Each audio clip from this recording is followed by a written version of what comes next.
A Toro Pasado, el análisis de la fiesta brava desde diversos puntos de vista. Un concepto que pretende la objetividad y la imparcialidad, permitiendo libertad de expresión al micrófono, manteniéndose al margen de todo compromiso. A Toro Pasado, en las voces de Ana Delgado, Lucho Flamenco, Alejandro Medina.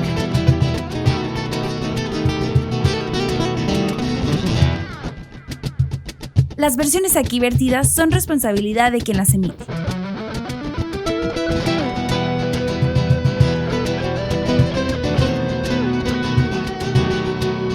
Una producción de CM Casa Productora, en colaboración con En Puntas y Estoque TV, con la finalidad de difundir la fiesta brava. Música original a cargo de Ray Luna y Daniel de Lira. Todos los derechos reservados.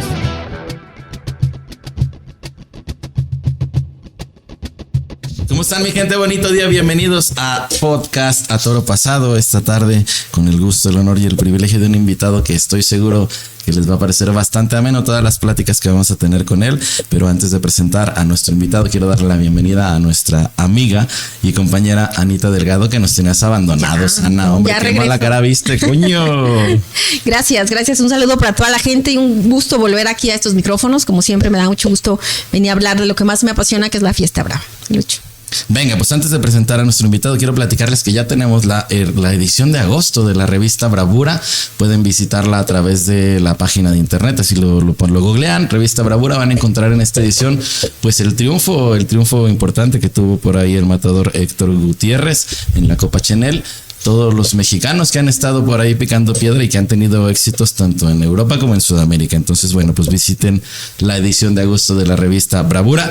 Y bueno, pues ahora sí, sin más preámbulo, presentar a nuestro querido amigo y el matador de toros en retiro, Fernando Ochoa. Matador, ¿cómo está? Gracias por regalarnos unos minutos. Lucho, al contrario, muchísimas gracias por el favor de su invitación. Feliz de estar aquí con ustedes, Anita. Gracias. ¿Qué tal? Qué gusto, como siempre. Y bueno, disfrutando de estos momentos aquí. La intención de hoy, matador, pues es sacarle algunas verdades un poquito incluso a tirabuzón, porque sí, tenemos el gusto de haber leído ya Mi Sentir en los Toros, que la verdad es que si ustedes no lo han leído, se los recomiendo. O sea, página 3 y tú ya estás ligado y no quieres más que terminarlo y saber qué más va a pasar adelante. Le platico que en cuanto yo lo terminé, mi padre, mi madre, mis hermanos, todo el mundo me lo ha pedido, todo el mundo lo quiere, ya todo el mundo sabe el sentir de los toros de Fernando Ochoa a través de la pluma que usted ha escrito. Y pues, ¿te parece si vamos empezando un poquito en ese sentido, no? Porque nos platicas que una de tus primeras experiencias con una vaca que te dio un cate, ¿no? Y tuviste por ahí, pues ese corajillo que narras por ahí, que decías que incluso hasta algunas risas se habían generado. Y entonces me gustaría preguntarte, ¿no? Ese primer cate que el torero tiene, a muchos quita y a otros le saca pues ese son y esa manera de querer ahora sí desarrollarse y definir que son toreros, ¿no? Sí, pues la verdad es que, bueno, gracias porque me da gusto que les haya gustado el libro. Y bueno, para mí incluso Mi Sentir en los Toros habla mucho de mis vivencias. Y justo, bueno, pues hablo con toda la transparencia de mi corazón, lo que yo viví en mi vida profesional, y bueno, pues eso es como tal cual lo plasmo, ¿no?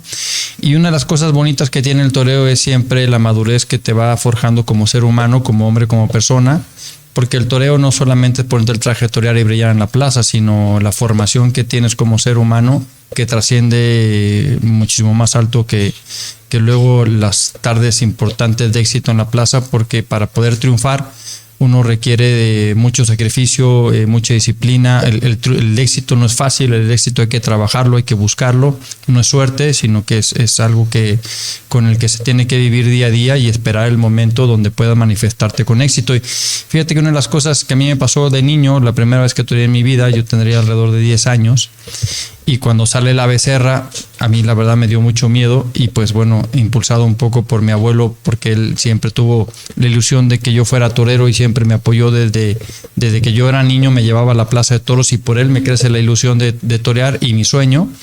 Y bueno, pues ese momento fue que la becerra se arranca, le echo el capote en la cara y por yo muerto de miedo me voy corriendo a un burladero, me tapo.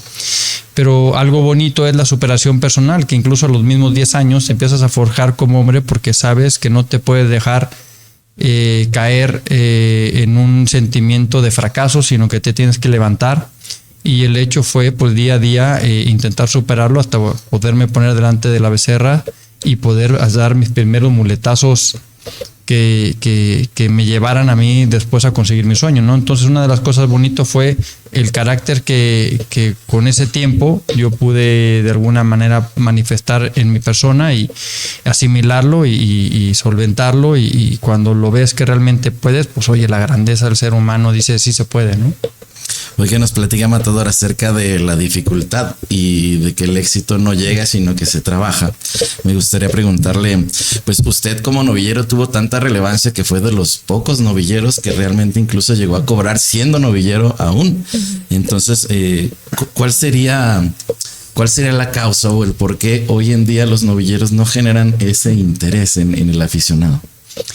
Son tiempos distintos, creo yo. Hoy hay muy pocas novilladas, hay muy pocas oportunidades para los novilleros. Difícilmente alguien se puede manifestar con esa imán de taquilla, ¿no? Porque al final, en la época en la que yo viví, que era además una época muy bonita, había muchos, vamos a llamarlo como concursos novilleriles. Estaba el del Maestro Manolo Martínez, el del Maestro Eloy Cavazos, estaba la Plaza Puerto Vallarta, la Paloma Abierta. En fin, había temporadas y ferias por todo el país. O sea, yo creo que todos los novilleros que estábamos funcionando en esa época toreábamos entre 30 y 50 novilladas, que son bastante considerables, ¿no? Incluso yo llegué a torear en algunos años siempre cerca de las 50 novilladas, ¿no? Incluso por ahí está un torero, el Chilolo, que él llegó a torear incluso bastante más que eso, y la verdad es que había una rivalidad entre los novilleros. Aquí la Plaza de Toros San Marcos, recuerdo que unos llenos impresionantes que hoy, gracias a Dios, se siguen viendo en las novilladas. Creo que es la ciudad que se salva en nuestro país, pero eso fue de alguna manera un crecimiento de muchos compañeros que llamaban la atención, la gente estaba muy metida, y luego también una consecuencia que a mí me ayudó para que yo lograra cobrar dinero fue que llegara Cristina Sánchez de España, porque ella venía con un tema mediático muy, muy fuerte, y bueno, yo estaba en la temporada de la Plaza México en el año 95, y yo en ese momento era el único torero que había cortado orejas en toda la temporada. Si no mal recuerdo, llevaba 6 orejas, y ya estaba prácticamente terminando la temporada, nadie más había cortado orejas. Y cuando llega Cristina Sánchez, pues pide torear conmigo, que era el triunfador, y cuando abra herrerías con mi apoderado Sergio Kramerman, y me llama mi apoderado para decirme que quería que toreáramos juntos, yo le dije a Sergio Kramerman, le dije, yo creo que no es correcto, porque a mí me ha costado mucho trabajo torear 4 novilladas, cortar 6 orejas, y que venga yo a presentarme, a torear con Cristina Sánchez, y porque aparte el aparato mediático que había atrás, Televisa se le fue totalmente encima a Cristina. O sea, salían todos los programas de televisión, y Televisa tenía un impacto también fuertísimo en ese momento. Entonces yo sabía que ese día, si toreando con Cristina ella triunfaba y yo no, todo el trabajo que yo venía haciendo de mucho tiempo antes se podía tirar a la borda. Entonces yo le dije a Sergio Kramerman que dije, primero que llegue y que triunfe, y ya que ella cuando haya triunfado, entonces ya nos vemos las caras, pero yo no me voy a enfrentar así con ella tal cual, ¿no? Y efectivamente hacen esa novillada, torea Diego Martínez Rubito, el Calesa, el Callito, torea Cristina Sánchez. Cristina regala un novillo porque le había ido regular en sus 2 primeros, y me parece que le corta 1 o 2 orejas a su novillo de regalo. Entonces, acabando las novilladas, cuando nos busca nuevamente herrería diciendo que querías que triunfara, pues ya triunfó. Entonces le dije, bueno, va al tiro, pero va a que sea un mano a mano, Cristina y yo. Buenísimo. Entonces, cuando se anuncia el mano a mano con Cristina Sánchez, yo venía con todo el peso de la temporada detrás, donde habíamos empezado con una novillada de San Francisco de Asís cortando una oreja a principios de temporada, y la última novillada que yo había toreado era una novillada de Manolo Martínez, que había cortado 3 orejas. Entonces ya llevaba yo una buena expectación detrás, Y ese día fue impresionante cuando llegas a la Plaza de Toros. La plaza estaba un lleno a reventar hasta el reloj. Como novillada, ¿eh? Una novillada, mano a mano. Esto fue en el año del 95, si no mal recuerdo. Y cuando tú llegas ahí, una pasión en los tendidos que te contagia de alegría, de ánimo. Y cuando llego a la Plaza de Toros, pues bueno, todos los reflectores estaban sobre Cristina y conmigo. Y algo muy bonito que fue pasando durante la tarde fue que ese día yo corto 2 orejas. Creo que fueron 2 orejas, 2 o 3 orejas corté ese día. Y recuerdo que en mi último novillo, que fue el que le corté las 2 orejas, llegó un momento que la faena fue tan intensa, un novillo de Shanghai.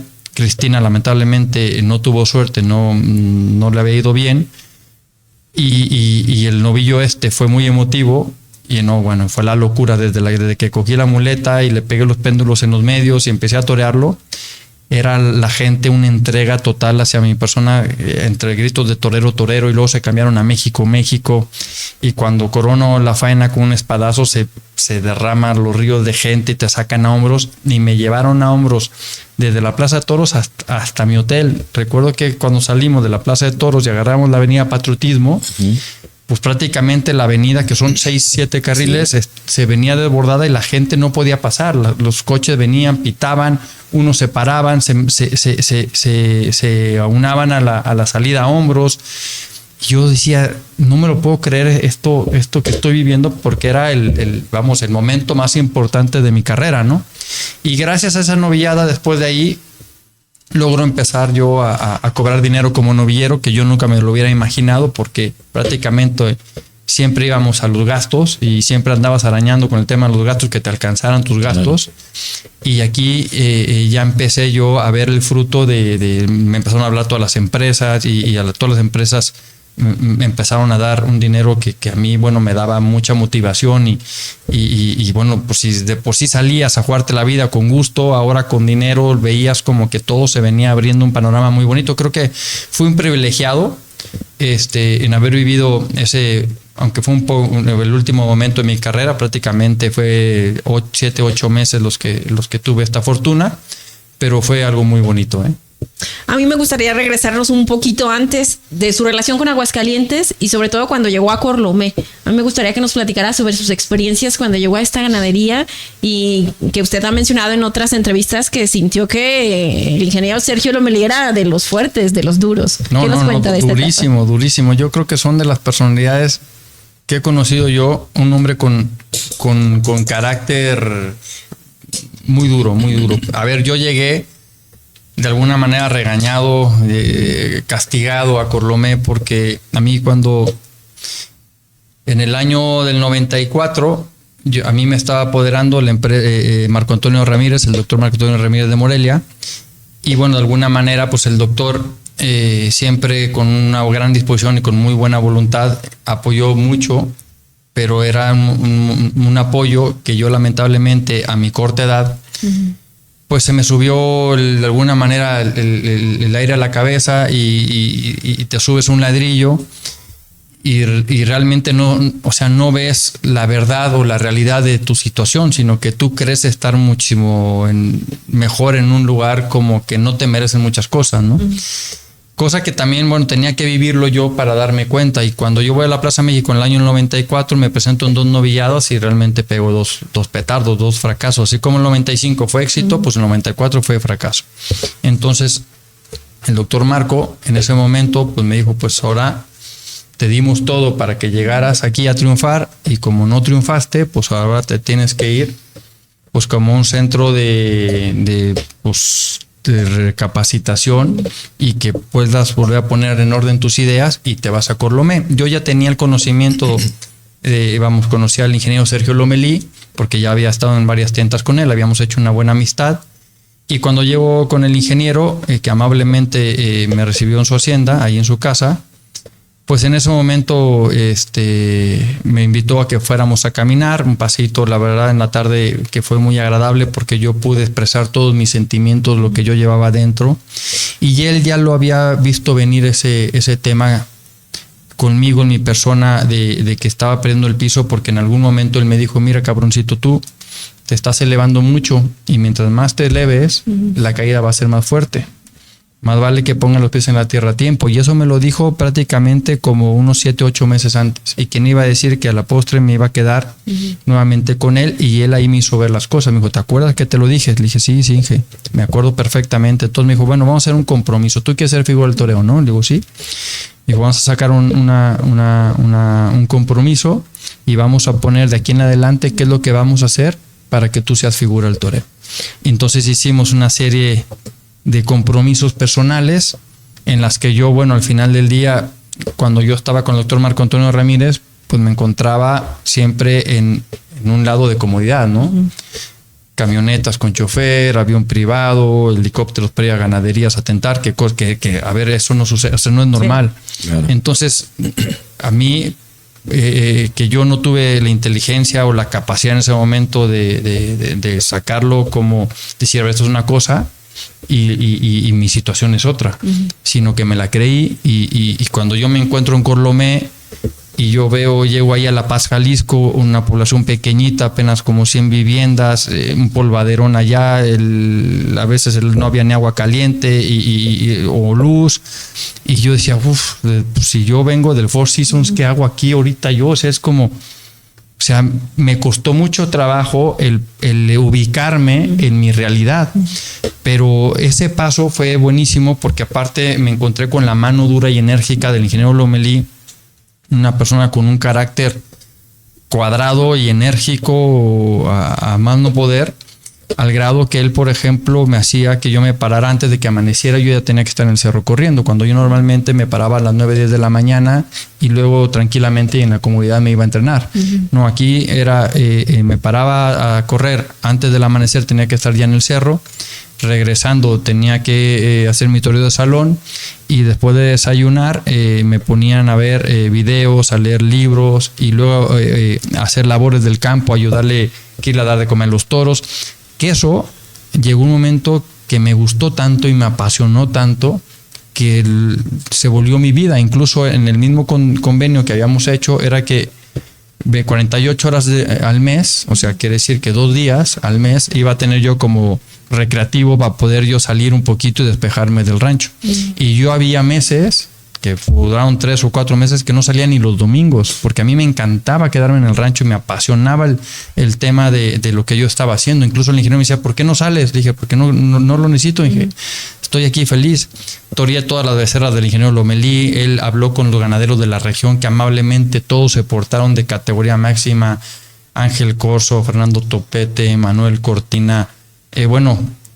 No quisiera omitir a ninguno. Todos los ganaderos de la región prácticamente tentaba yo todas las vacas que habían en sus ganaderías. Entonces yo estaba puestísimo. Entonces es justo cuando yo vengo de mi fracaso del año 94 a la temporada del año 95, que es la que vengo triunfador, y es porque yo ya vengo con otra mentalidad. Yo ya viví en torero. Sí. Y cuando viví en torero, te juro que yo en ese momento veía fácil el toreo. El toro, o sea, estaba preparadísimo. Claro. No, es que llegabas ahí y jugabas con el toro. O sea, cuando antes a lo mejor te podías pensar que si pasas miedo, que si la responsabilidad, que si la gente, que te llena de nubes la cabeza. Pero cuando estás realmente preparado, lo ves tan fácil que además todo fluye, ¿eh? O sea, yo lo que les decía, el éxito no es suerte. El éxito se trabaja. Y hay una disciplina y hay una exigencia, pero cuando uno está preparado, luego las consecuencias también se dan, que el toro te embiste, que la gente está bien contigo, matas a los toros, o sea, ya se viene toda una cadena a favor. Entonces fue la experiencia más bonita que pude tener, porque fue cuando yo me hice prácticamente, puedo decir que de un niño me volví un hombre, ¿no? Y a mí lo que me gusta es que tanto en esa temporada del 95, el poner ya en cierta forma sus condiciones, al decir, si me va a tocar lidiar con toda la mercadotecnia que traía Cristina Sánchez, pues también que se lo gane en cierta forma. Y fueron de los enfrentamientos que se llegó a tener con la empresa, ¿no? Sí, yo con Herrerías tuvimos varios, y yo creo que ese fue mi primer encuentro. Bueno, incluso fue antes, un año antes o 2 años antes, porque querían que toreara en la Plaza México, y el maestro Manolo Martínez era el primero que estaba empujando porque así fuera. Al final no fui y también hubo molestia de parte de ellos y también en su momento trataron de taparme, ¿no? Mi carrera iba creciendo como la espuma, no había manera de taparla porque cuando un torero va de verdad, o sea, no hay nadie que lo pueda parar, las puertas se tumban, no se tocan, ¿no? Entonces, en ese momento era el mío y así fue. Entonces, cuando yo llego a la Plaza México, una de las cosas que empiezo yo a tener diferencia con el doctor Herrerías es en esto, pero esto no fue una diferencia que causara una situación más complicada. Yo creo que la relación con el doctor Herrerías vino después, cuando en el año 96, después de que una faena al toro marinero de Vistahermosa que lo toreo un 22 de diciembre al lado del maestro Enrique Ponce y Manolo Mejía.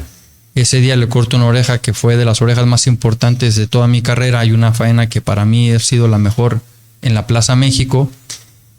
Ahí es donde yo de alguna manera siempre busqué siempre darme como el espacio de crecimiento personal y profesional y buscaba esos carteles que me pudieran poner ahí.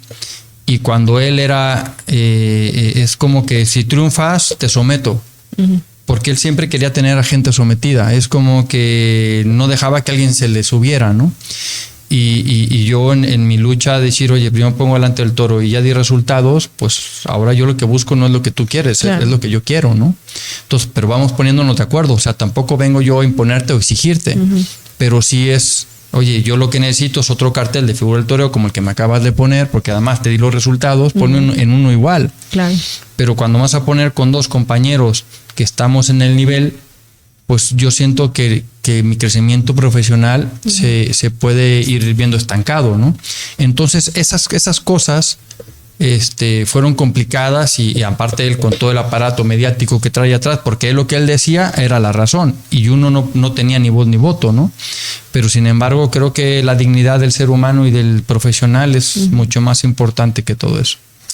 Ahora que tocaste, Matador, el nombre de Manolo Martínez a 30 años ya de su fallecimiento y que no ha habido una figura, a pesar de que han pasado tanto tiempo, no ha habido una figura que mande como lo ha hecho él. Me gustaría que nos platicaras un poquito de tu relación con él, cómo era, incluso por ahí alguna anécdota que nos puedas platicar, que digo, algunas de ellas vienen dentro de mi sentir en los toros, por ello me animo a preguntarte o a platicarte. Y pues platícanos un poquito con respecto a él. Sí, lo del maestro Manolo Martínez fue maravilloso porque yo desde que tengo uso de razón en mi casa, mi abuelo paterno, el licenciado Fernando Ochoa Ponce León, que ganadero del Junco, que fue, repito, que por él quien yo me hice torero, en esa casa, en esta familia, siempre se habló de Manolo Martínez como la gran figura del toreo y para mí pues era, pues yo escuchaba de Manolo Martínez, ni lo conocía ni sabía quién era, pero sabía que era un dios.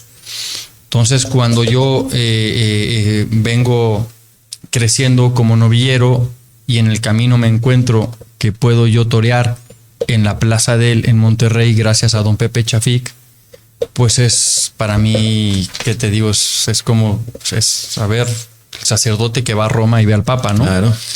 Y cuando llego ahí, a mí me impresionó y me impactó. Yo nunca he visto una personalidad tan recia. No era fácil, o que te impacte tanto como él. Imponía impresionante. Él estaba aquí sentado y la pura mirada que te clavaba con la mirada, o sea, la mirada que te clavaba era para cagarte. Sí, o sea, te intimidaba porque aparte no era serio. Se reía y era bromista, sí, pero de principio te volteaba a ver, no te decía nada y te clavaba una mirada pesada. Y uno, sabiendo que era el dios del toreo, pues te hace chiquito, te hace chiquito. Claro. Y bueno, yo tuve con él muchas cosas muy bonitas porque tuvimos en la relación, no puedo decir altibajos, porque nunca siempre fue una relación a máximo nivel muy bien con él, pero sí tuvimos discusiones y hay una discusión que, bueno, de varias que vienen en mi sentir en los toros, te voy a platicar una que fue muy bonita, que al menos después me dio mucho orgullo. Cuando yo justo toreo con Cristina Sánchez, el mano a mano, en que empiezo yo a cobrar dinero, para esto me llama el maestro Manolo Martínez estaba apoyando a un torero, Enrique Espinosa, el cuate. Cuando yo toreo en la Plaza México, la noviada del maestro Manolo Martínez, es la presentación del cuate en la Plaza México. Y él lo llevaba como pues Sí, protegido. claro. Y el cuate ya había toreado muchísimo. Y mira que era un toreo con grandes condiciones y cualidades. Antonio Corbacho, que estuvo llevando a José Tomás, Manolo Martínez prácticamente se lo contrató, se lo quedó para que llevara la carrera del cuate. Y entonces andaba pegado al cuate y lo traía como navaja a rasurar. El día de la Plaza México, no tiene suerte el cuate. Yo corto las 3 orejas. Y bueno, pues el maestro desde luego se siente, animoso conmigo porque siempre estuve dentro de su recinto cercano, pero su torero era el cuate, claro. No era yo. Y entonces, después de lo del mano a mano de Cristina Sánchez, me llama por teléfono y me pide que vaya a torear un mano a mano con el cuate Espinosa a Cadereyta, Nuevo León. Como te comentaba, en esa época yo ya estaba cobrando dinero y yo le dije al maestro que sí, que con mucho gusto. Y yo le dije, maestro, nada más que pues ahora ya me están dando una lanita a las empresas y pues ¿cuánto quieres? Entonces total, cerramos en 50,000 pesos en aquella época. Y a primero sí me dijo que bueno, pues a ver, que él me había ayudado mucho y que siempre había apostado por mí. Y sí me hizo ver como que, oye, pues no creo que sea prudente que me cobres. Y le dije, maestro, pues a ver, lo que usted diga y lo que usted decida sí está bien hecho, pero pues si me puede apoyar, se lo agradezco porque pues es lo que mi carrera hoy está demandando, ¿no? Me dijo, no te preocupes, todos los 50,000 pesos. Y me dijo, y a los 8 días va a haber un festival que vamos a hacer para un candidato del PRI que estamos apoyando para que sea alcalde de aquí del pueblo. Entonces te voy a pedir que vengas y Tories también es. Y que tories también el S y también te voy a dar un dinero. Le dije, perfecto, maestro, muchas gracias. Total, llego a Cadereyta, toreamos el mano a mano con el cuate. Ese día el cuate está a cumbre, está extraordinario el cuate. Ese día triunfó, cortó creo que 2 orejas. Yo ese día también corté 3 orejas, triunfamos los dos salimos a hombros. Fue una tarde buenísima. Y cuando yo le pido al matador Paco Santoyo, que en ese momento me acompañaba, le pido que vaya a cobrar a la plaza pues para pagar los gastos de toda la gente que yo traía. Regresa de la Plaza de Toros, yo me estaba bañando, estaba prácticamente saliéndome a bañar y me dice, oye Fer, pues fíjate que no hay dinero. Digo, ¿cómo que no hay dinero? Me dijo, no, ya fui a cobrar con el contador y pues me dieron los 5,000 pesos de toda la vida. Entonces que ya no hay más dinero. Dije, pues ¿cómo? Pero si ya sabe que son 50,000 pesos los que le iban a dar. Me dijo, sí, pero ya me dijeron que no hay dinero. Entonces agarro y me termino de vestir, molesto yo, y le digo a Bernardo Patrón, le dije, Bernie, vente, acompáñame, vamos. ¿A dónde vamos? Le dije, vamos a ver al maestro Manolo Martínez. Entonces Paco Santoyo me dice, ¿cómo, Fer? O sea, no vayas a ir, no le vayas a decir nada, ya sí está bien, ya vámonos. Le dije, no, Mator. Cuando uno queda en algo hay que cumplir la palabra.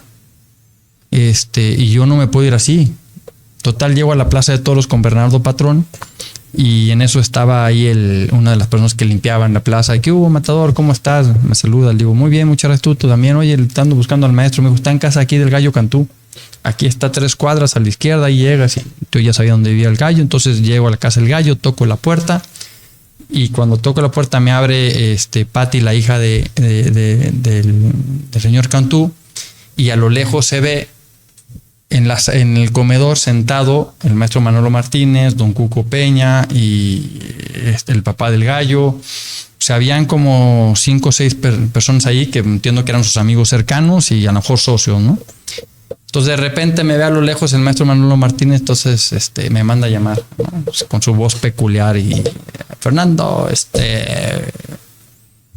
ven para acá. Y entonces ya me siento a su lado y ya me siento con él. Entonces yo le dije, oiga maestro, pues perdóneme, yo no quiero molestarlo, nada más vengo a quitarle 2 minutos.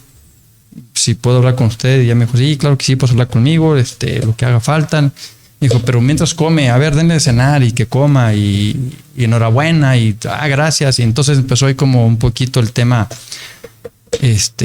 social de la plática, y Bernardo pues sentía que iba a haber problema, entonces se mete a la cocina y estaba en la cocina nada más el agujerito con la ventanita que se ve, entonces nada más se asomaba Bernardo a ver cómo estaba la situación.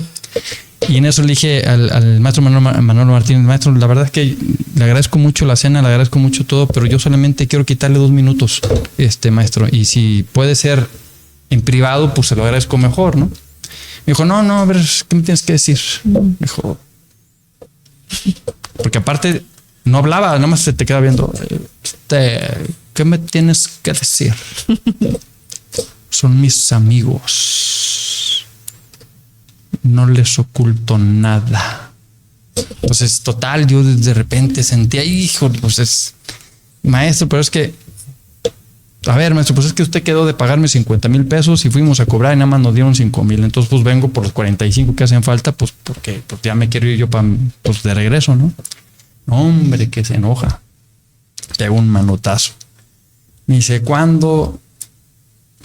¿cuántas tardes te he dado yo en mi vida y vienes tú ahora y me dices estas cosas? Y empieza a decirme, ya estás igual que el güerito, es el puñetas de Torreón. ¿Cómo se llama?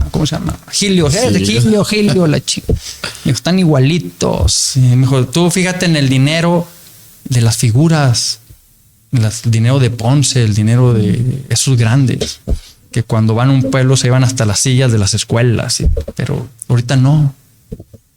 Entonces le dije, maestro, pues discúlpeme, pero pues si usted quedó en algo, creo que hay que cumplirlo. Y en eso los amigos empiezan a sacar dinero y me pregunta uno, ¿cuánto falta? Digo, 45,000 pesos. Entonces empiezan a sacar dinero y hacer como una vaquita entre todos. Entonces el maestro Manolo los voltea a ver ofendido, como enojado con ellos, y le dijo, no, Manolo, pues si quedaste, hay que darle. Entonces me ponen el dinero, lo acercan, lo juntan y me lo ponen aquí enfrente. Y me dice el maestro Manolo, y me dice, si lo tomas, tómalo como una limosna. Pues sentí bien feo, güey. Entonces agarro el dinero y le dije, mira, maestro, bendito sea Dios, no necesito limosnas, ni de usted ni de nadie. Pero a lo mejor a usted le hace más falta que a mí, tengo usted el dinero. Y agarro y me salgo.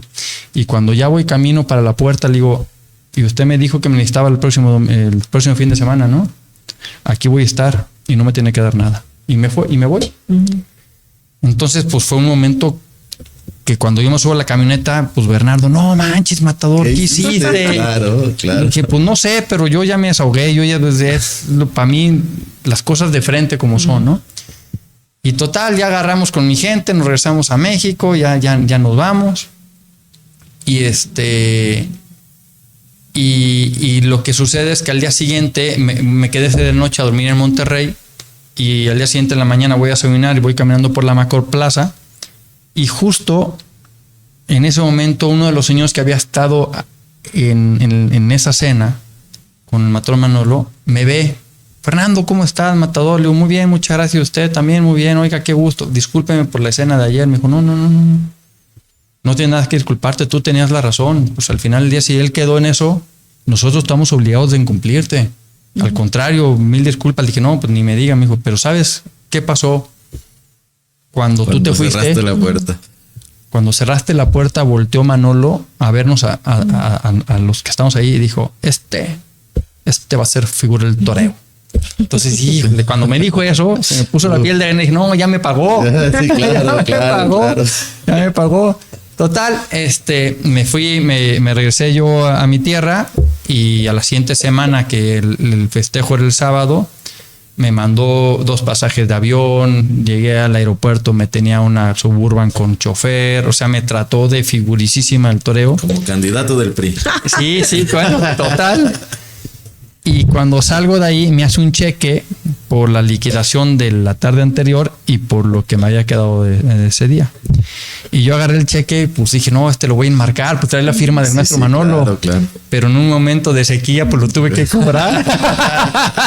Y todavía tenía fondos. Sí, tenía fondos. Y así vienen varias anécdotas ahí. Sí, están muy bonitas. La verdad es que se lo recomendamos. Antes de cambiarle de tema, ya que estamos en Monterrey, fíjese que acaba de ver un reel, Matador, donde el empresario Manuel Azcona, allá de Cedral, en una entrevista dice, hace alguna declaración con respecto a que el Matador Eloy Cavazos hizo mucho daño a la fiesta. Me gustaría saber qué ¿qué opina al respecto? Porque aparte de todo, pues más o menos llegaron a compartir cartel y hasta también hay unas historias por ahí. Sí, no, está bien, ¿no? Pues ya sé por qué me estás dando vino para que hable de mucho. Hombre, A ver, en principio yo creo que el maestro Eloy Cavazos es un figurón del toreo y hay que reconocer que como torero fue uno de los más grandes de las épocas del toreo en nuestro país, ¿no? Yo creo que además de figura fue un gran ídolo y un imán de taquilla impresionante. Yo creo que él generó muchísima afición y creo que tuvo cosas muy buenas y positivas. ¿Qué es lo que sucede? Bueno, vi lo de Manny Ascona en sus declaraciones, vi que estaba ahí metido en la polémica. Lo que pasa es que el maestro Eloy, incluso aquí viene un pasaje también en mi libro de una situación que yo viví con él, y es un poquito a lo mejor lo que se refiere Manuel Ascona en esto, ¿no? ¿Qué es lo que sucede? Que bueno, pues al final él, siendo un figurón del toreo de ese tamaño, pues él elegía sus carteles, elegía las corridas y luego, pues por lo general, elegía sus toros, ¿no? O sea, había la costumbre de alguna manera llegar a un acuerdo con sus compañeros para él torear los toros que él quisiera, ¿no? ¿Esto qué es lo que sucede? Pues que bueno, que al final del día, pues las posibilidades de triunfo son mayores porque, oye, vas con los toros que más le gusta al ganadero, los toros que también tú por delante estás más a gusto, vas como muy protegido para el éxito, ¿no? Entonces yo creo que ese tipo de cosas y de detalles pues han marcado la carrera del maestro y es porque mucha gente o muchos aficionados de alguna manera le recriminan que pudo haber hecho daño, ¿no? A lo mejor es uno de los objetivos como tal. A mí lo que me pasó aquí en la Feria Aguascalientes, en la Oreja de Oro, precisamente, yo estando en el sorteo, antes del sorteo me llama por teléfono el maestro Joselito Huerta, que me apoderaba en ese entonces, y a mí me pregunta, me dijo, oye, fíjate que se acercó por aquí la empresa don David Clemente, el apoderado de Capetillo, Cuesta, me parece que se llamaba, Jorge Cuesta, por ahí también el matrón Manolo Rusa, que era el presidente de la Asociación de Matadores y era la corrida de Oreja de Oro, que era la presidía la asociación, y me están pidiendo de favor que si le podemos dejar un toro al maestro Eloy, pues porque pues está haciendo el favor de venir a torear la corrida,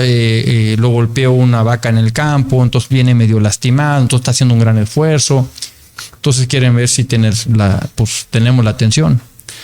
Entonces yo le dije al maestro Huerta, le dije, mire maestro, para eso está usted enfrente de mi carrera, para que usted tome las decisiones que tenga que tomar. Pero si a mí me pregunta qué es lo que yo pienso, pues yo lo veo de la chingada, porque pues yo lo que quiero es triunfar y quiero ser figura del toreo. Claro. Yo lo que no quiero hacer es acompañar al triunfador o ser el títere de alguien.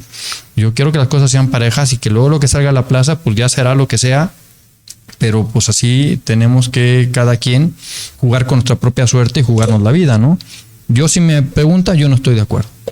Entonces el maestro Huerta me dijo, qué bueno que me dices eso, porque yo tampoco estoy de acuerdo y no voy a aceptarlo.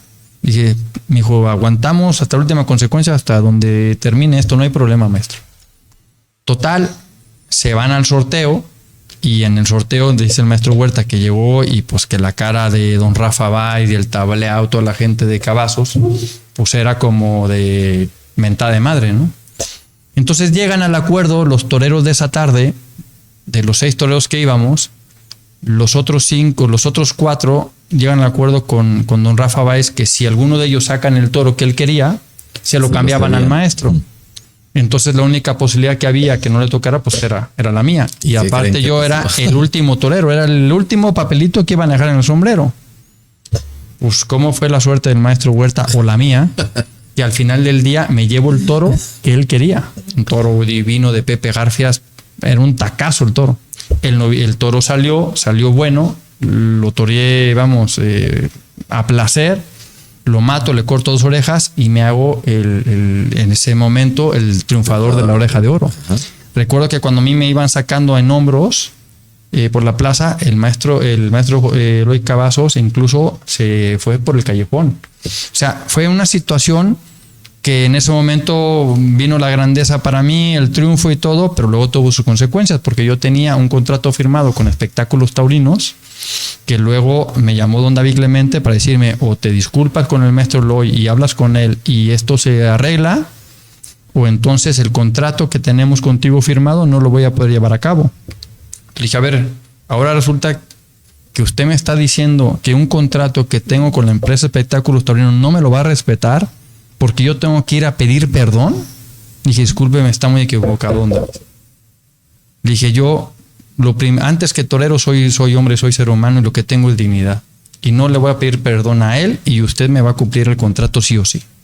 Y si no, también se atiene a las consecuencias. Porque no puede ser que por esta situación, o sea, yo no voy a dejar que le vengan a quitar el pan de la boca a mis hijos. Claro. O sea, yo al final del día le digo una cosa, no estoy de acuerdo. Y llevaba yo una excelente relación con don David Clemente, ¿eh? Total, colgamos con don David, vienen muchos temas en el intermedio, donde pues prácticamente el maestro Luis Cavazos, la condición que le había puesto a David Clemente, porque él siempre eligió sus carteles, pero ahora lo que le dijo con Fernando Ochoa es: plaza de toros que pise Fernando Ochoa no la pisa Luis Cavazos. O sea, ¿qué quiere decir? O sea, no es que en el cartel de él, sino que si yo estoy en su feria, él no va. Y lógicamente yo entendía a David Clemente porque el que le dejaba dinero era Eloy Cavazos, no Fernando Ochoa. Ajá. Entonces yo entendía su postura y su posición, pero yo dije, yo no tengo por qué agachar la cabeza ni humillarme, ni mucho menos. Al contrario, el toreo es dignidad y yo hice cosas dignas. O sea, yo no estoy aquí para que me pisoteen.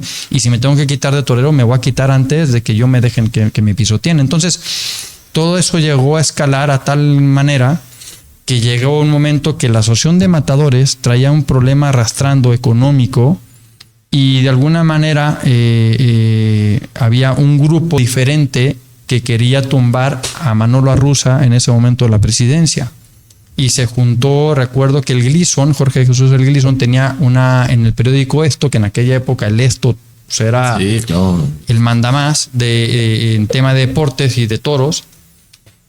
Y él le dan una columna y el Gleason lo que sí tenía es que no tenía, ningún pelo en la mano para escribir, porque ponía las cosas tal y cuales son. Y de repente yo estando desayunando en su casa, me llama por teléfono el Gleason, me dice: Matador, ¿qué tal? Buenos días, ¿cómo estás? Le digo, muy bien, muchas gracias. ¿Y tú? Me dijo, muy bien. Digo, pues fíjate que te llamo porque escribí una telenovela tuya de la corrida de la Oreja de Oro de Aguascalientes y antes de esto le pedí permiso al maestro Julito Huerta que si yo podía decir las cosas como fueron, porque pues estaban evidenciando situaciones de la Asociación de Matadores, concretamente Manolo Arruza.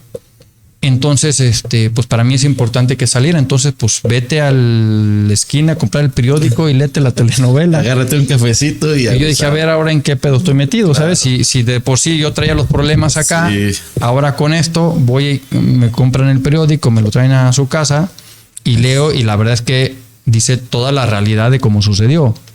No hay que haya puesto cosas de más o de menos, simple y sencillamente puso las cosas frías como fue.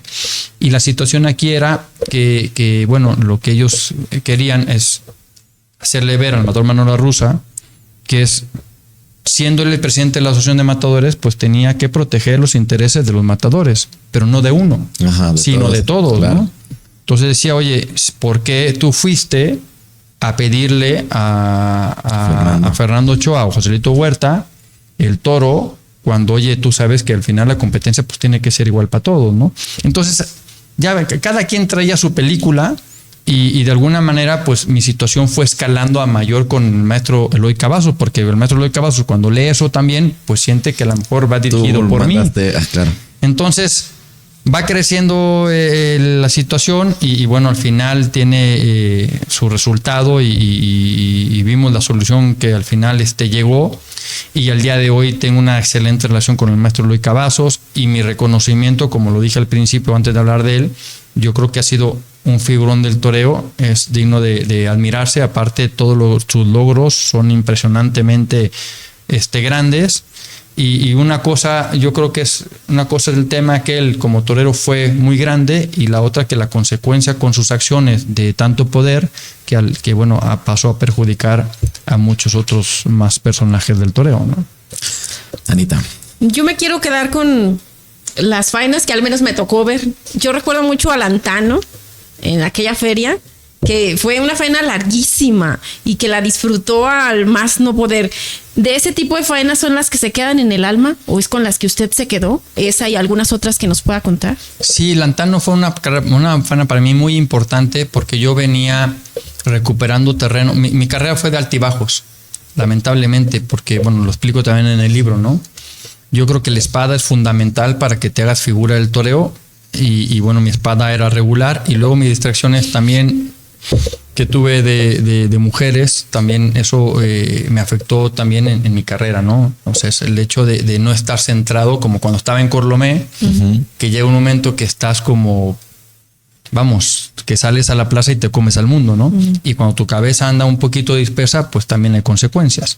Entonces era un momento donde mi carrera estaba levantando, pero iba levantando poco a poco, y Lantano me dio un subidón porque fue la primera corrida de toros de Jaral de Peñas con toros españoles, y sale Lantano, toro muy bravo, que al final del día se acaba indultando y viene el éxito tanto para el ganadero, y en este caso para mí, pues una feria Aguascalientes, un indulto, pues te ponen en un muy buen lugar, y ahí yo empecé a crecer. Jaral de Peñas, recuerdo una faena también de un toro en Jalostotitlán, toro muy bravo, con una gran calidad, para mi gusto mejor que Lantano. Y cosa curiosa de, Jalostotitlán, yo era el primer espada. Que te salga el primer toro y que le cortes el rabo, o sea, sí, no es normal, porque la gente apenas se está sentando, está fría, se está metiendo. Y esa faena fue tan intensa y fue tan extraordinaria que le corté el rabo. Pero si ese toro sale en quinto o sexto lugar, lo indultan seguramente. ¿Y qué es lo que pasa? Que yo creo que las grandes faenas vienen con toros bravos, porque el toro bravo lo que hace es transmite emoción, ¿no? Luego hay faenas más artísticas que, oye, caen en manos de ángeles del toreo como Maestro Morante de la Puebla o alguien así, dices, bueno, pues esto ya es la locura, ¿no? Pero luego los toreros necesitamos el empuje y la fiereza de un toro para llegar a trascender a los tendidos. Y por ejemplo, a mí el toro Marinero de Vistahermosa, que mencionaba hace rato, Marinero, fue un toro bravo, pero con una bravura muy noble, muy suave, pero fue una faena que para mí con 4 tandas le corto una oreja con sabor de 2. O sea, la verdad es que fue de las faenas también más bonitas. Y gracias a la vida que me pudo regalar muchas faenas que recuerdo con mucha emoción, y Lantano es una de ellas. Hablando precisamente de este Marinero, me encontré una crónica de Nicolás Rodríguez, nuestro gran amigo, sí, que en paz descanse, hijo del volcán, donde hablaba sobre precisamente la faena de Marinero, y decía: con el corazón abierto para que no se olvide, con una comunicación mágica entre torero, toro y público, sin medias tazas, sin aisladas pinceladas, sino con andanadas de buen gusto y de buen torear. Mata destocada en buen sitio, una oreja le concede, calurosa vuelta al ruedo, caen las chamarras, sombreros, botas, claveles, y ahí está un torero nuevo, espartano y artista. Qué gran emoción escuchar esto de Nico. Fue una excelente persona, una gran relación.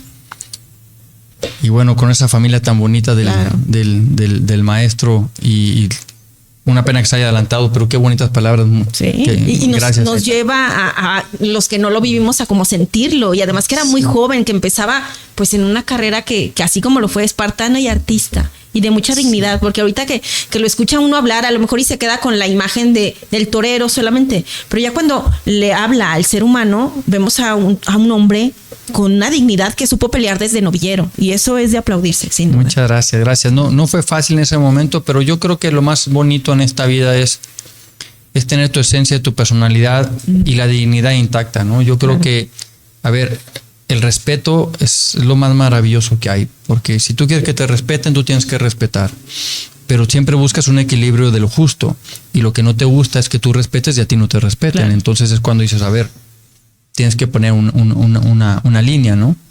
Y yo creo que eso en mi vida siempre fue mi parámetro. Mi papá incluso me decía, hijo, tienes que ser un poco más político. Uh-huh. Le dije, pa, es que no lo sé hacer. O sea, yo no sé quedar bien por quedar bien, sino me gusta que las promesas y las palabras se cumplan. Uh-huh. Y bueno, tuve muchos desacuerdos y desencantos en mi vida profesional justo por tratar por ser como soy, ¿no? Uh-huh.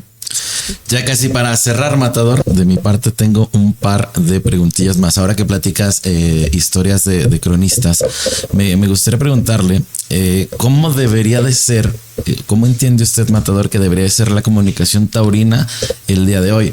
Porque no sé, tal vez yo lo que siento es que estamos tal vez envueltos en una prensa un poquito más rosa, un poquito carente de conocimientos, pero sí como tal vez hasta hambrienta de protagonismo. Pero esa es una perspectiva que tengo yo. ¿Cuál es la perspectiva o cómo debería de ser desde la vista de un profesional? Pues mira, yo creo que hay una gran diversidad en todos los medios o las personas, porque cada uno tiene su propia personalidad y cada quien tiene su manera de dirigirse o decir las cosas, ¿no? Lo que sí creo yo que siempre debemos buscar el lado positivo.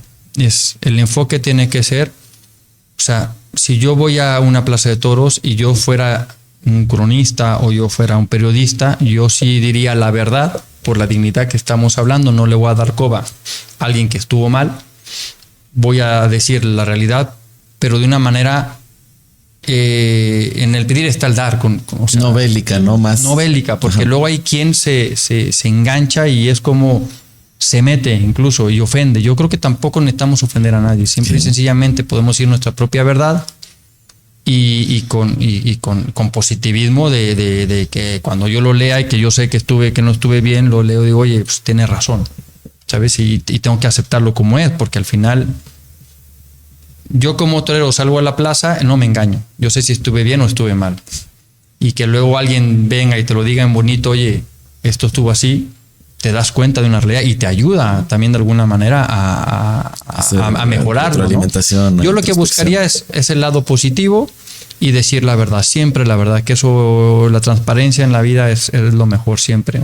Cuando tú ocultas cosas, yo como aficionado voy y veo que un muchacho estuvo mal y tú le dijiste que en el periódico que estuvo muy bien, dije, pues es que yo ya no entiendo nada, ¿no? Claro.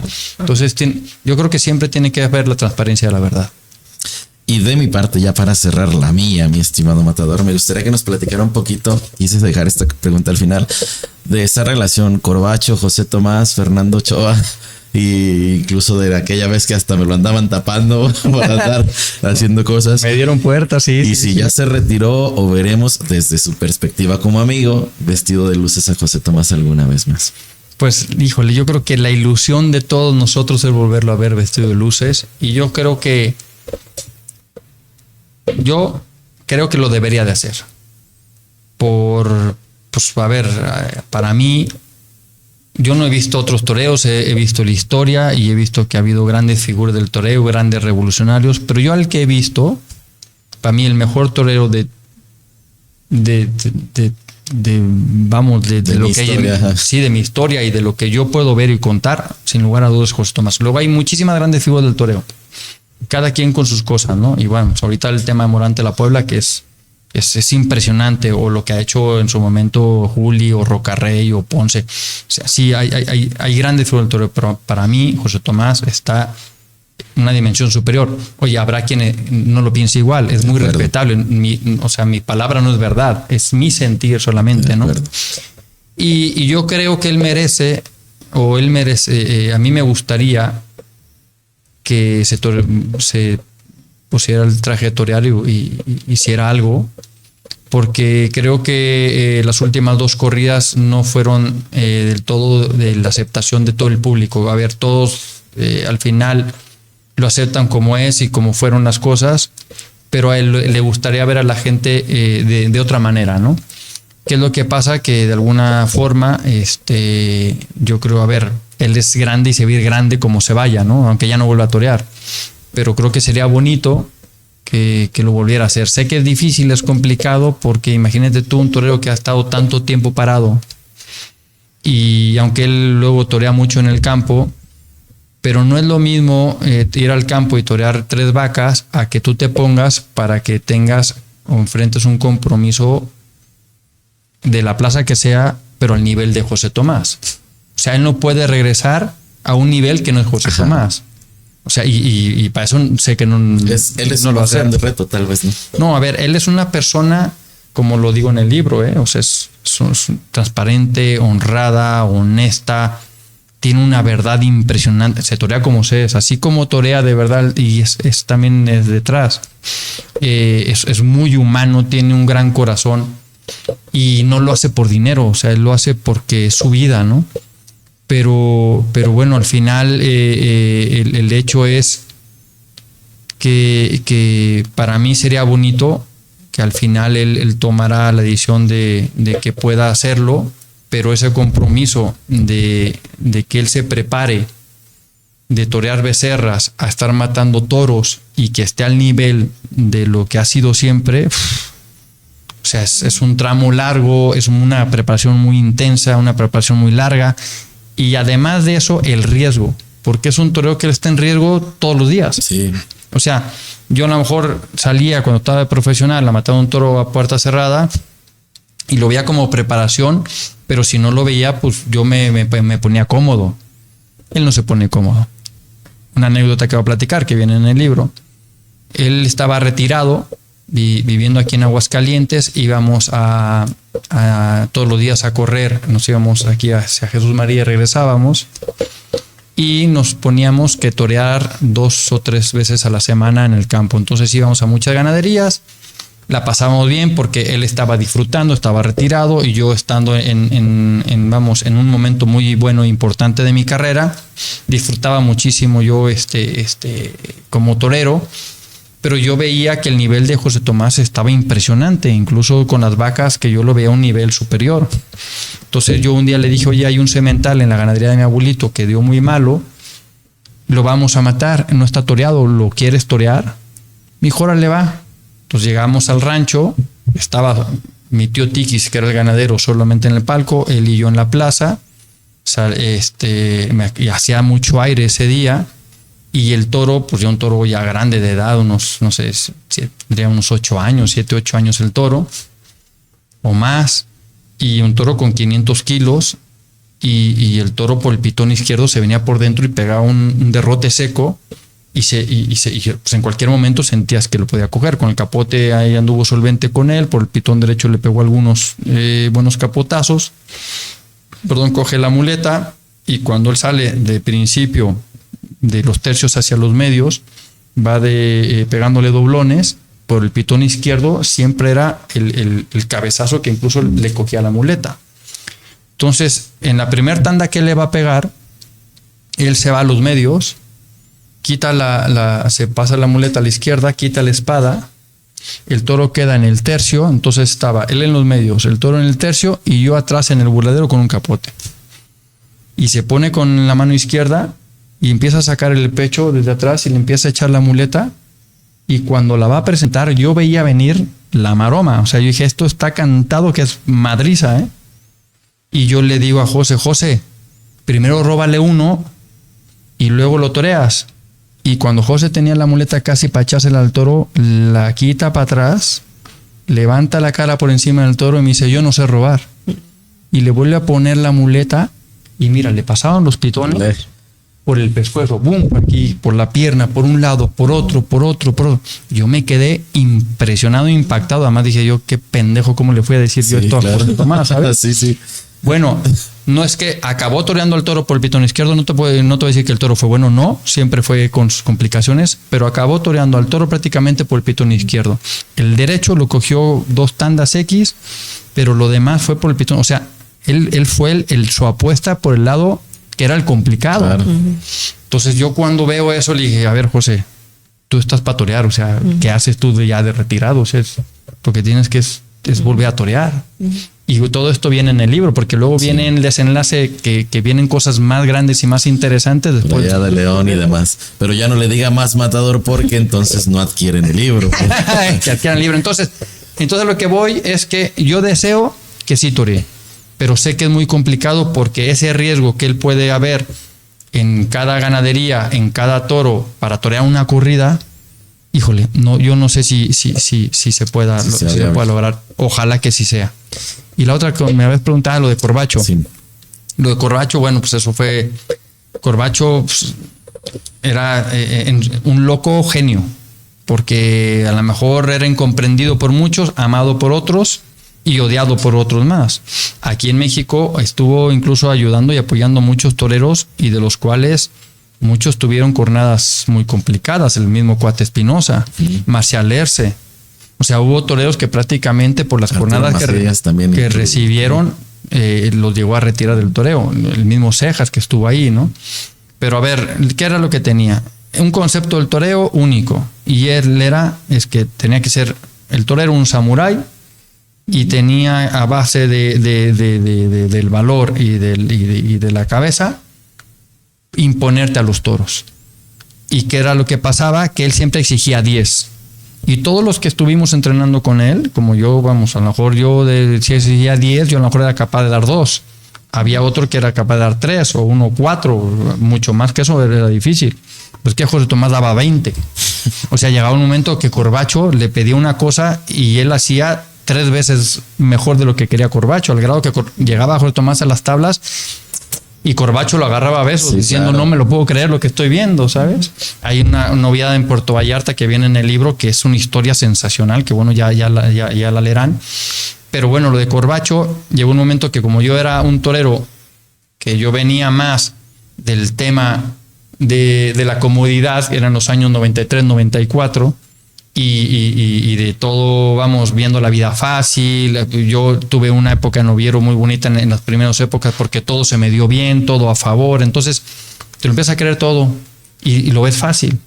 Y José Tomás era el templo, era el que se regía por horarios, por disciplinas. Entonces éramos como polos opuestos, ¿no? O sea, era la integridad y el desmadre prácticamente. Entonces llegó un momento que cuando a mí me empezó a ayudar a entrenar Corbacho, él siente que yo estoy sacando a José Tomás de ese templo para traerlo a la forma no de la comodidad, porque José Tomás nunca fue cómodo, pero sí de la distracción. A lo mundano lo llevaba. Exactamente. Entonces hubo una novillada aquí en Aguascalientes que fue el Cristo, el trofeo, es el del Negro del Encino, de novilleros, y era una novillada, recuerdo, la Plaza de Toros estaba a reventar, un ambientazazo. Ese día, por cierto, el triunfador, si no mal recuerdo, fue Jorge Mora el que se lo llevó. Pero la faena de la tarde, no. Impresionante José Tomás. A un novillo que el novillo fue extraordinario, pero lo cuajó infigurando el toro. Yo recuerdo que de la tercera, cuarta tanda en adelante, la gente de la San Marcos ya no estaba sentada. Era de pie, pegarle unos solés. Yo dije, como lo mate, se lleva el toro completo para su casa. Claro. O sea, impresionante, de las faenas más bonitas que he visto yo en mi vida.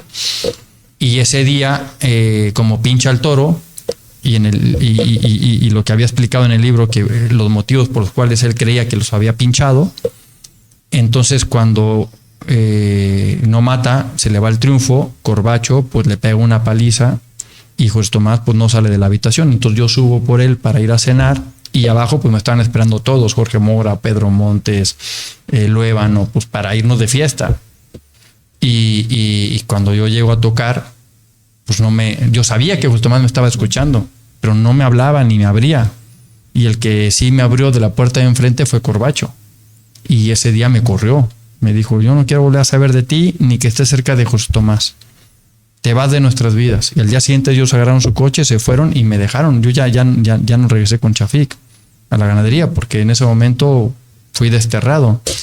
Al poco tiempo regresé, gracias a don Pepe Chafik, porque me llamó mi hijo, a ver, mi hijo, de mi casa no te corre nadie más que yo. Claro. Y aquí tú regresas porque esta es tu casa, y habla con Corbacho y sí, alíneate las cosas que tienes que hacer. Y tenía razón, ¿no? Y al final, luego después de ahí, llevamos una excelente relación con Corbacho. Bueno, ya hasta después había días que me pedía que lo llevara por sangría.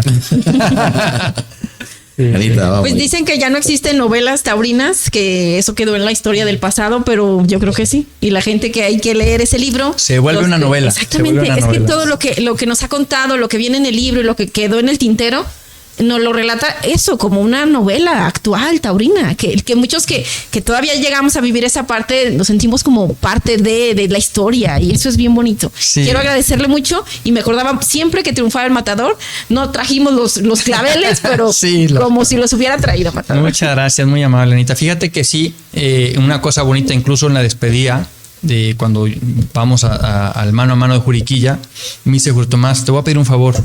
Me dijo, el cartel déjamelo a mí, lo hago yo. Porque él sus últimas corridas siempre ha diseñado como un cartel muy personal. Entonces le digo, ok, me parece bien. Y un día, cuando vamos a la rueda de prensa de velar el cartel, a mí no me lo enseñaban el cartel. Y yo decía, pues está raro que no me quieran enseñar, ¿no? Y cuando llegamos a la presentación y baja el Pollo Torrelanda el telón y aparece el cartel de toros, es un cartel que José Tomás manda hacer con un pintor francés que me pone a mí desorejando pues los claveles, ¿no? Y fue algo muy bonito porque después José Tomás me regaló la pintura original y un detallazo. Y fue algo bonito que en mi carrera siempre fue como una imagen muy propia, ¿no? Y si usted quiere saber por qué esa despedida no fue en la Monumental de Aguascalientes, adquiera Mi Sentir en los Toros. Ahí podrá darse un poquito de idea de lo sucedido. Matador, muchas gracias por el tiempo que le hemos robado. Yo sí sé robar. Le he robado unos minutillos. Muchas gracias porque la verdad es que a nosotros nos encanta hablar de toros. Y al final, si la gente por ahí nos llega a escuchar en alguno o en otros lados, pues estoy seguro que este momento va a ser muy ameno. Y de verdad, muchas gracias. Y pues ojalá y coincidamos muy pronto en muchas otras cositas. Primero Dios que sí, Lucho, Carlos, Anita, muchísimas gracias. Es un privilegio, un placer estar aquí con ustedes. Gracias. Anita, muchísimas gracias. Gracias, Lucho. A la gente, gracias, Carlitos. Venga, pues este es A Toro Pasado. Nos vemos muy pronto. Y no se les olvide que ya tenemos bravura para que usted la descargue. Muchísimas gracias. Gracias, productor Carlitos Muñoz. Y nos vemos muy prontito. Vamos allá. A Toro Pasado. El análisis de la fiesta brava desde diversos puntos de vista. Un concepto que pretende la objetividad y la imparcialidad, permitiendo libertad de expresión al micrófono, manteniéndose al margen de todo compromiso. A Toro Pasado. En las voces de Ana Delgado, Lucho Flamenco, Alejandro Medina.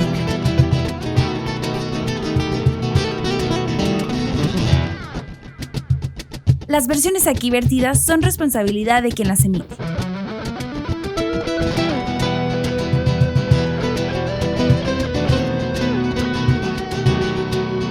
Una producción de CM Casa Productora, en colaboración con En Puntas y Estoque TV, con la finalidad de difundir la fiesta brava. Música original a cargo de Ray Luna y Daniel de Lira. Todos los derechos reservados.